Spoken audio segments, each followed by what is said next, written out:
So this is chapter 7, and the focus of our conversation in this chapter is a process of initiating behavioral change. In other words, how do we go about starting a behavioral change process? To this point, we'd be talking about all the kind of the parts. We'd be talking about motivation and things of that nature. So let's now spend some time talking about how this all kind of fits together. Now, when we think about what drives behavior, one of the kind of most commonly sort of cited models out there is one that you see on the illustration on the left-hand side. That speaks to the idea that if a behavior is to happen, what we need ideally, right, is some sort of combination, ideally all three if we could, but at least one of them. And these three categories of events that must precede the behavior are capability, whether do you have the knowledge and the skill sets to be able to do this? And then opportunity, is there access and convenience? Can I afford to, right, perform this behavior? And then of course motivation, which we talked about. But if you look at the way that illustration is structured, it seems like capability and opportunity feed into motivation, which kind of leads us to believe that motivation is kind of the central driver of behavior. Now that's kind of a prevalent theory that's out there in terms of what does it take to drive behavior? Because the reality is a lot of people think if I was motivated, I would perform the behavior. But let me propose a situation to you here. Imagine you set a goal to work out at 6:30 every morning before you go to school or you go to work. And let's say this is your plan to do 5 days a week. And so you devise this plan, and maybe for the first few weeks, you're pretty consistent with the behavior. But then what might start to happen over time? You might start to notice that you become a little bit more sporadic. In other words, you start missing or skipping some sessions. And the question is why? Think about it. The behavior never changed. The behavior is always the same. You need to get up early, get to the gym by 6:30 before you go to the next item on your agenda, which is school or work. But why does the behavior change? Well, that's the point about motivation. Some researchers believe that motivation, as strong as it is sometimes too unpredictable or too unreliable.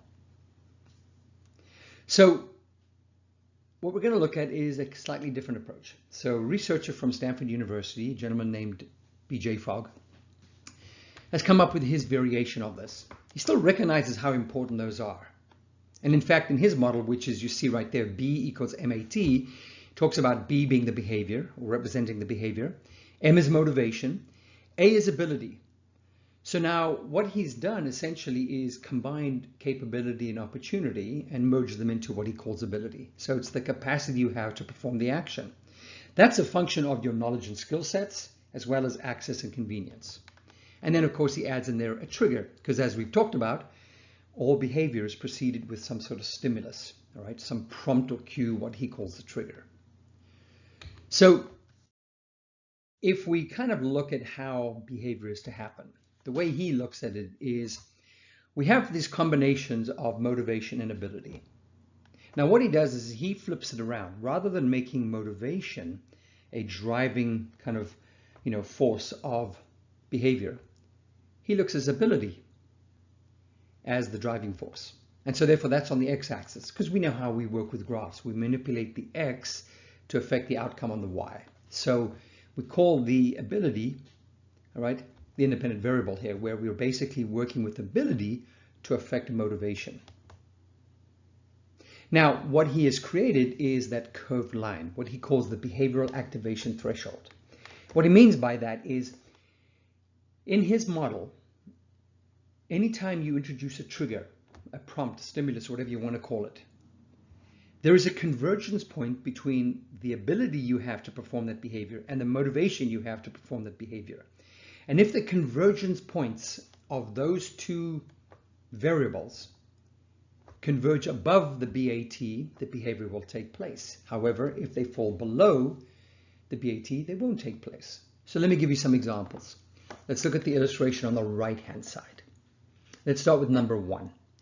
Let's say, for example, right now I say, stop what you're doing. Let's say you were in the library or you were, in a public space, and I said, stop what you're doing right now, leave your possessions, and let's go run a marathon. What's the likelihood of that happening? I would probably say next to nil, 0 chance. So let's look at from the perspective of BJ Fogg's model. I'm the trigger. I'm the one that provided the cue. I said, let's go run a marathon. Leave your possessions where they are and let's go run a marathon. Now, ability. Have you trained to run a marathon?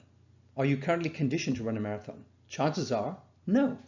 So your ability is very low. How about your motivation? What if it's the middle of the day where it's really hot outside? Are you motivated to go run a marathon? Furthermore, are you willing to just leave your possessions right there, unattended, and go run a marathon? So in this case, we have low motivation, low ability. So when the prompt was introduced, me saying, let's go run a marathon, the convergence points between those two unfortunately fell below the BAT, so the behavior probably does not happen. Let's look at number 2. Instead of saying, let's go run a marathon, I might say, let's go for a walk around the block. Now, ability is certainly much higher. I'm assuming everyone that's listening here has the capability of walking around the block. So ability is much higher.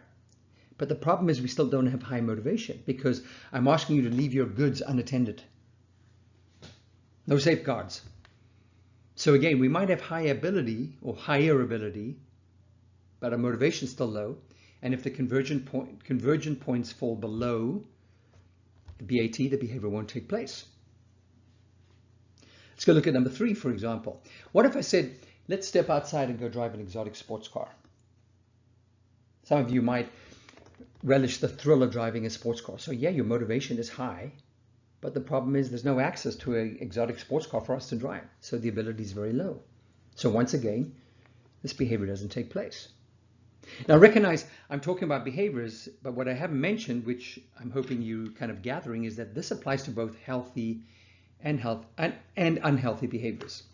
So for number 4, let me propose, or let me use an example of an unhealthy behavior.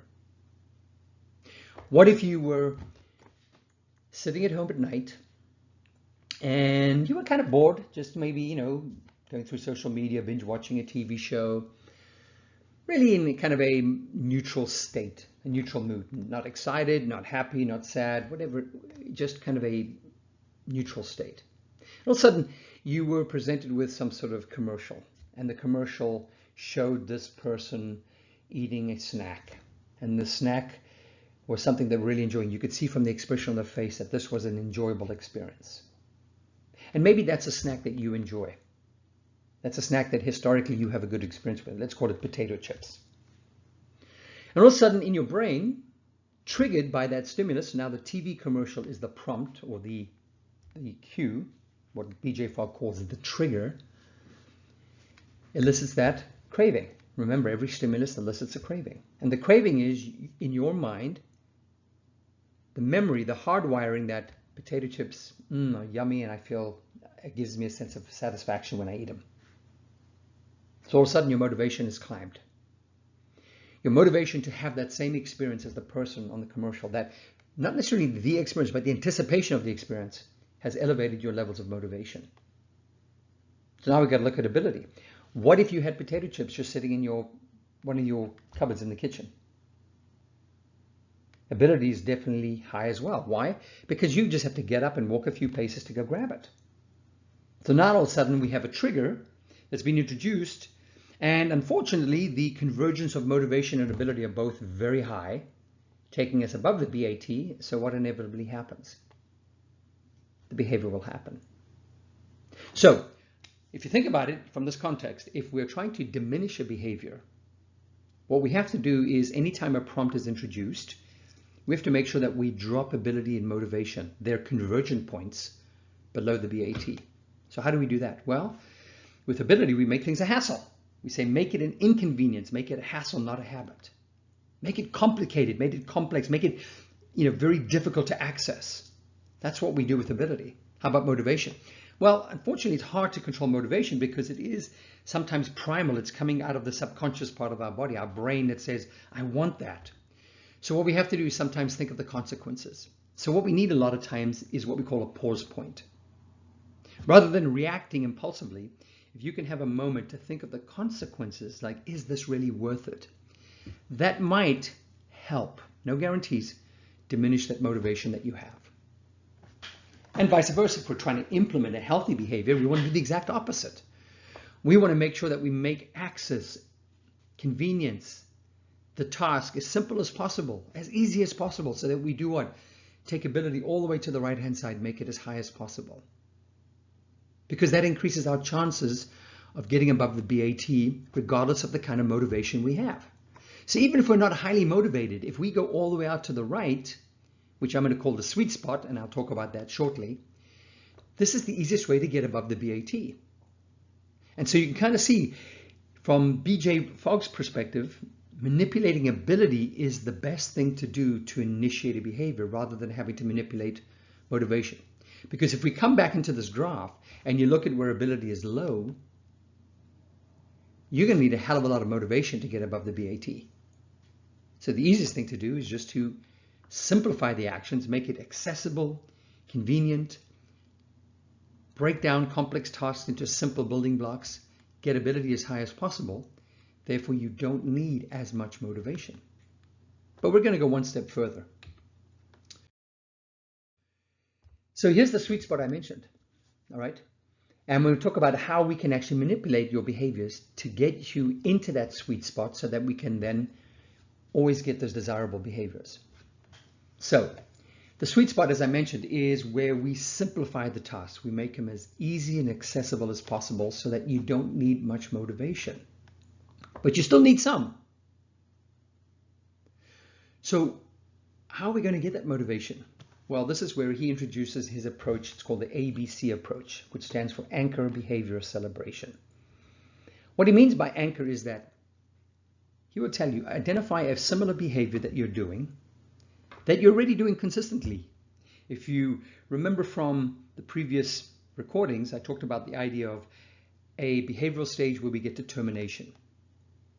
And what termination would mean, where it's highly unlikely that you're ever going to lapse or relapse with this behavior. Like brushing your teeth, for example. You might skip a night, but generally that's a behavior that's deeply rooted and you're never going to stop doing it. That would be the qualification or the definition of an anchor. It's a behavior that is anchored into your routine. It's something that basically is similar to what you're doing. So when BJ Fogg explains his model, he talks about if the behavior you wanted to start was, teaching yourself or reminding yourself to floss periodically. The best way to start it is, first of all, we're going to simplify the action. We're not going to floss all your teeth. We're going to floss your teeth when you have access to dental floss, and we're going to just start with one tooth. In other words, we're going to make it as simple as possible, convenient, accessible, and easy. But we're also going to build the behavior right behind the anchor. Well, what's the anchor? You're brushing your teeth. What better time to start flossing your teeth than right after you finish brushing your teeth? Because you've got the motivation to brush your teeth. Let's use that motivation to carry over into the new behavior that's very similar. That way we don't have to go find our motivation. We've already got existing motivation. That's his whole idea. So you just simply need to identify, if this is the behavior that I'm contemplating, what is a similar behavior that I can act as an anchor, that I can piggyback right behind it? And then what I'm going to take with that new behavior is an approach where I just break it down into its building blocks and make it as simple, accessible, and convenient as possible. And then there's the C. After you do that, introduce in your mind, whether you articulate it, share it with another person, or just think about it, what he calls a meaningful reinforcement, a celebration. What he means by that is something that has relevance in your life. So for example, if it is flossing your teeth, it might be the meaningful reinforcement here, or the celebration is, I am reducing potentially painful visits to the dentist because of gum disease or toothache, or having to tolerate the drilling sound and sensation of a drill in your mouth because you have a cavity. Although flossing's got more to do with your gums. But you get the idea. So find a meaningful reinforcement. What does it mean? So of course, remember, we are instinctively driven to pleasure and to avoid pain. So maybe that celebration is, this is giving you, something more time or more of something enjoyable, or it's taking away from something that's unpleasant or uncomfortable. because we make associations in our brain. So if I perform that behavior and then I have the meaningful association, which is something positive, then what I'm starting to do is to start to build the association between this behavior and how I think and feel about it. And that's how we strengthen a behavioral habit. But the beauty of this approach of ABC is that you start in that sweet spot, which means you're going to take that action like BJ Fogg talks about. We're going to floss one tooth. We're going to do it right after we finish brushing our teeth because we have access to the dental floss. We're right there and then. We're in that kind of mindset. And what we don't need is much motivation. So we have high ability, low motivation, but we're above the BAT. So you're going to floss a tooth. And you're going to do that. And what's going to happen is, over time, you're going to feel better about yourself. And naturally, as we start to feel better about some of the positive things we're doing in our lives, that naturally builds our motivation, which means you're going to start to see more motivation. And what does that mean? Well, now we're climbing further above the BAT, which means we can now shift a little bit left and make the task a little bit more complex. What does that mean? That means instead of just flossing one tooth, we can start flossing 2, 3, 4, 5, and eventually all our teeth. So as we start to enjoy some success, we have our celebration, that naturally builds our own levels of motivation. Then we have the opportunity to move a little bit left by advancing the complexity of the task.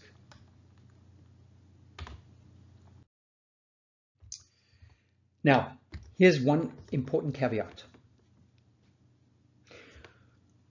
Many of us make a mistake. We think, well, starting Monday, I'm going to do this 5 days a week. I'm going to floss my teeth 3 times a day. And what we do is we just kind of create this idea that we're just going to force a habit upon ourselves. If I just start doing it, eventually it'll become routine. Unfortunately, habits don't happen that way, right? You can't just force a behavior on someone. You can for short-term compliancy, but it may not be long-term sustainable in the long term. So what has to happen is we have to have a systematic approach here. So the idea is you've identified the challenge. So we're going to build this ABC. So we have the behavior, we're going to identify the anchor, we've got our celebration. But what we need to do is to make sure that task is something that is within our capabilities. So make sure that you set a challenge that you believe you can do. So score it, level of confidence, level of ability. Can I perform this behavior? I've got my anchor. This is the behavior I want to perform. I'm going to then, either cite or think about a celebration, but can I legitimately perform that behavior? And if you believe you can, great, go try it. But the key is try it once. So all you're going to do, try it once, use your celebration to reinforce the behavior, and then evaluate that experience. How was that? And I want you to evaluate it on 2 things. Number 1, was that an enjoyable, pleasant experience? Remember, at the end of the day, a lot of our choices are driven by how we think and feel. And we've had this conversation about how we should really structure enjoyable experiences because that builds intrinsic motivation. So score it. If you didn't like it, the question is, how long are you going to continue doing this before you decide no? So you have to be able to reflect and say, I enjoyed that experience. And then ask yourself the second question, am I likely to repeat this? And if you are, then set yourself a challenge. Instead of doing this once, we're going to do it twice. Instead of doing it twice, eventually we're going to do it 3 times and 4 times, and that's how we're going to continue building this process. Now, if you don't enjoy the experience and you think I'm not likely to repeat it, then you've got to go back to the drawing board and identify a different kind of approach. That's the reality of it. You can't force yourself to do things just because you believe it is the best thing or someone has told you it's the best thing. You've got to find your own path. This is the path of self-discovery. So what we're saying here is that this idea of building a habit is something that starts systematically where you do it once, you evaluate the experience. If you think it's something that can be repeated, then you do it twice, and you do it 3 times, you do it 4 times, etc., etc., etc. Now, remember, this behavior is not rooted as a habit yet. Why? Because you're still doing it behind your behind brushing your teeth, which means it's still relying on the anchor. It doesn't have its own motivation. At some point, you need to separate the behavior from the anchor. That's how you now build your own sustainable habit. So what does that mean? That means you're flossing, and maybe you've gone to flossing every tooth, all your teeth, and you're flossing right behind brushing your teeth. But that behavior of flossing is still dependent on the anchor of brushing your teeth. Only when you separate the two, in other words, you can decide to floss outside of brushing your teeth, maybe while you're driving in your car, using one of those little dental picks. You might then realize, now I've got the behavior as a standalone. And again, there too, you shouldn't say, I'm going to do it all the time. Just try with it once to ask yourself, how does that feel? Maybe, have that meaningful celebration. I feel good about my oral hygiene, that I've just flossed after, eating, and I'm now in my car driving home, and I'm glad I flossed. I feel better about my gums. And you do it once, and then you build from there as well. So that is his process of essentially building a kind of sustainable habit. So to summarize, in closing here, all right, when we're thinking about introducing a new behavior, think about how you get above the BAT. Well, focus on that sweet spot. The sweet spot is the idea of start simple so you don't need much motivation. But we can even do one better than that. We're going to utilize an anchor. So we're going to identify an existing behavior that we can incorporate as our anchor, build our simplified new behavior behind it, and then have that celebration that goes with it. Then we have the structure of what we want to do. We're going to try it once. We're going to evaluate that experience. And if we like it, we're going to continue to build from there. And this process continues. And as we start to enjoy more and more success, right, and as our natural levels of motivation increase, that sweet spot can kind of move upwards towards the left, which means we can increase the complexity of the task. That's what we're striving for. And we continue doing this until we get to a point where we feel, I'm doing the complete behavior, I'm enjoying the experience. Now we need to separate the behavior from the anchor. That is BJ Fogg's idea of building tiny habits. And he calls it tiny habits because we start with simple, basic tasks.